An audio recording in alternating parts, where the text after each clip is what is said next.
चंदा उड़े, सूरज चढ़े हजार एते चानन होने पर गुरु बिन घोर अंधा। कि बिना मुर्शद के बिना गुरु के तो इस संसार के अंदर अंधेरा ही अंधेरा है। कि जब तक सतगुरुदेव हमारे अंदर ज्ञान का प्रकाश ना करें तब तक तो हम सोए हुए हैं। तो श्रीमद् भागवत महापुराण का भी यही वचन है कि ज्ञान वैराग को जगाया।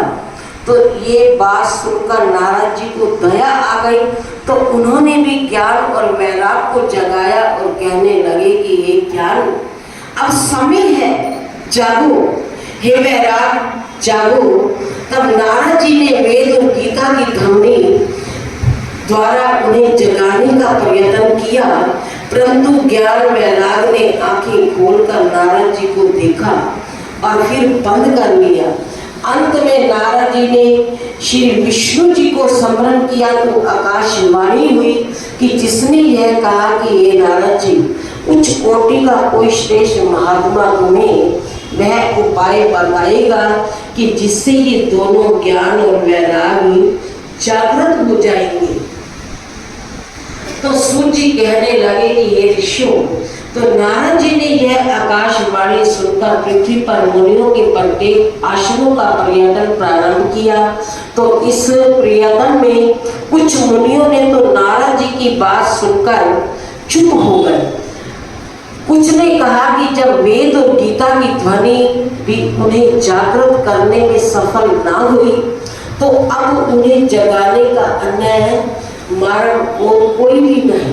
तो मुनियों की ऐसी बात सुनकर नारद जी को अत्यंत दुख हुआ और वे बद्रिका आश्रम में जाकर घोर तपस्या करने लगे। संयोगवश वहां सनक आदि ऋषि भी जा पहुंचे। नारद जी ने उसमें भी नम्र पूर्वक वही प्रश्न किया कि मृत ज्ञान और वैराग को किस प्रकार जीवित किया जाए। तो सनक आदि ऋषियों ने कहा कि हे नारद जी, मोक्ष के अनेक मार्ग निश्चित किए गए हैं। द्रव्य यज्ञ, जप, वेद पाठ श्रेष्ठ ज्ञान यज्ञ है। यह यज्ञ श्रीमद् भागवत की कथा है जिसके पाठ ध्वनि से मृत ज्ञान वैराग जीवित हो जाएंगे, क्योंकि श्रीमद् भागवत की कथा वेद और उपनिषदों अर्थात कर्म और ज्ञान के सार से उत्पन्न हुई है।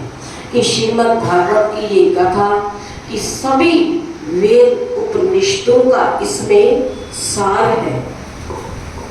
कि जिस प्रकार दूध से निकला हुआ मक्खन घी स्वाद में दूध से पृथक होता है, मधुर ईख से निकला हुआ गुड़ ईख से अधिक मीठा होता है। कि जिस प्रकार ये प्रमाण दे रहे हैं कि दूध से जितनी भी चीजें बनती हैं तो उनका स्वाद अलग अलग होता है, और मधुर ईख गन्ने से निकला हुआ गुड़ ईख से अधिक मीठा होता है। तो इसी प्रकार श्रीमद् भागवत महापुराण भी वेद और उपनिषदों से निकलकर उनसे अधिक मधुर और फलदायक हो गया। यह वह भागवत पुराण नहीं है जिसे आपने 4 श्लोकों में रचकर व्यास जी को उस समय सुनाया था जब वेदों का विभाजन